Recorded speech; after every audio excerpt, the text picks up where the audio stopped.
Hi friends, today we are discussing important topic RBI గవర్నర్గా సంజయ్ మల్హోత్రా నియామకం. ఆర్బీఐకి 26వ గవర్నర్గా ఇటీవల సంజయ్ మల్హోత్రా గారిని భారత ప్రభుత్వం నియమించడం జరిగింది. అయితే ఆర్బీఐ గురించి కొంత మనం హిస్టరీ చూడాలి. ఆర్బీఐని బ్రిటిష్ వారు 1934 ఆర్బీఐ యాక్ట్ ప్రకారం ఏర్పాటు చేయడం జరిగింది. ఎవరి కాలంలో?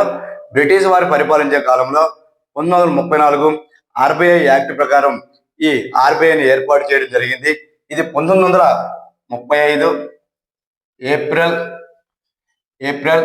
1 నుంచి ప్రారంభించడం జరిగింది. 1935 ఏప్రిల్ 1న ఈ ఆర్బీఐని ప్రారంభించడం జరిగింది. దీని యొక్క హెడ్ క్వార్టర్ కలకత్తా. మొట్టమొదట కలకత్తా. అయితే 1937లో దీన్ని ముంబైకి మార్చడం జరిగింది. 1937లో జరిగింది. అప్పటి నుంచి ఇప్పటి వరకు ముంబై కేంద్రంగానే ఈ ఆర్బీఐ పనిచేస్తూ ఉంది. అయితే 1949 జనవరి 1న దీన్ని జాతీయం చేశారు. ఆఫ్టర్ ఇండిపెండెన్స్ 1947లో మనకి స్వాతంత్రం వచ్చింది. మరి కొద్ది రోజులకి 1949 జనవరి 1న ఆర్బీఐని, అదే రిజర్వ్ బ్యాంక్ ఆఫ్ ఇండియాని జాతీయం చేయబడింది. జాతీయం అనగా కొంతమంది వ్యక్తుల చేతుల్లో ఉన్నటువంటి వ్యవస్థను పబ్లిక్ ప్రాపర్టీగా మార్చి అందరికీ ఇది చెందుతుందని తెలియజేసేదాన్ని జాతీయం లేదా నేషనలైజేషన్ అంటారు. నేషనలైజేషన్ లేదా జాతీయం అంటే పబ్లిక్ ప్రాపర్టీగా మార్చడం. 1949 జనవరి 1న రిజర్వ్ బ్యాంక్ ఆఫ్ ఇండియా మనకి ఈ పబ్లిక్ ప్రాపర్టీ లేదా జాతీయం చేపట్టినటువంటి వ్యవస్థగా మారడం జరిగింది. అదేవిధంగా ఈ 1934 ఆర్బీఐ యాక్ట్ ప్రకారం 1935లో ఏర్పడినప్పుడు దీని యొక్క మొట్టమొదటి గవర్నర్ ఎవరంటే OA Smith first governor.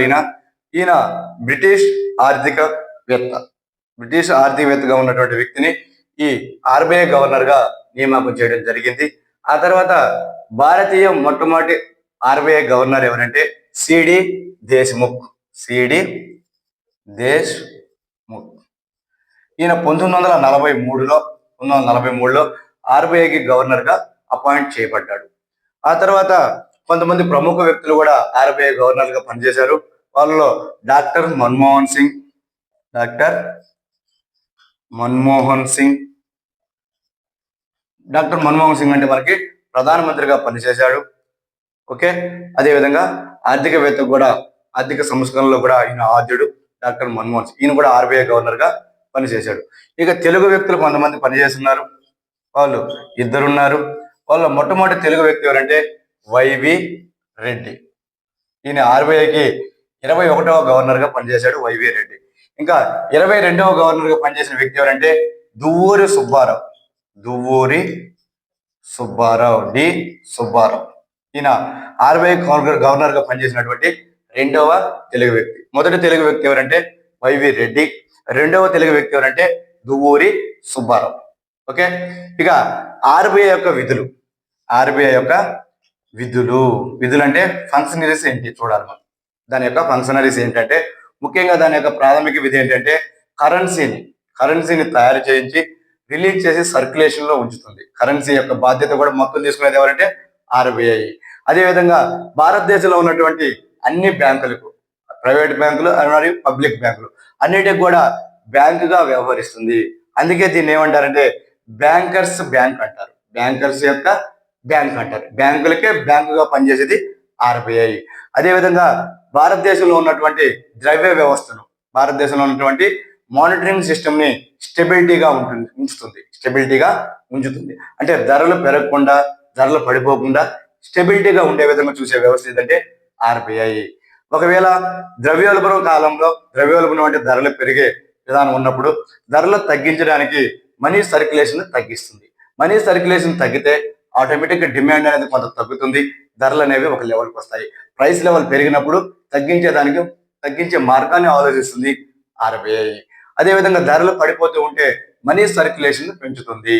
Money circulation పెంచడం అంటే వడ్డీ రేట్లు తగ్గిస్తుంది. వడ్డీ రేట్లు తగ్గడం వల్ల ప్రజలు డబ్బులు తీసుకొచ్చుకుంటారు, కొనుగోలు శక్తి పెరుగుతుంది, ఆటోమేటిక్ వాటి యొక్క డిమాండ్ పెరుగుతుంది, ధరలు అనేవి ఒక లెవెల్కి వస్తాయి. ఈ విధంగా ఆర్థిక స్థిరీకరణ లేదా స్టెబిలిటీని పాటించేటటువంటి ఆ విధానాన్ని అనుసరించేటటువంటి వ్యవస్థ ఏదంటే ఆర్బీఐ. ఆర్బీఐ యాక్షన్ తీసుకుంటే ఆటోమేటిక్ గా ధరల పెరుగుదల లేదా ధరల తగ్గుదల అనేది ఒక స్థిరీకరణ జరుగుతుంది.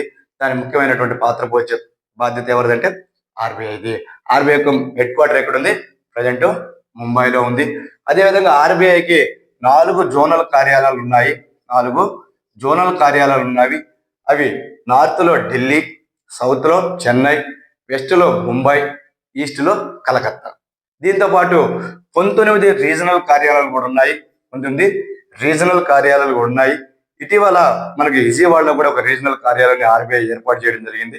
అంతకుముందు హైదరాబాద్ కేంద్రంగా కూడా ఒక రీజనల్ కార్యాలయం కూడా పనిచేసేది. ఓకే, జోనల్ కార్యాలయాలు 4, రీజనల్ కార్యాలయాలు 19 ఉన్నాయి.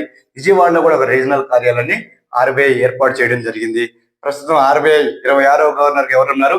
Sanjay Malhotra.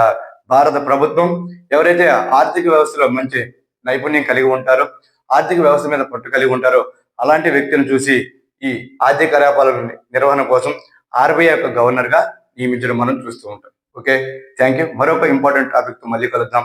Okay, thank you.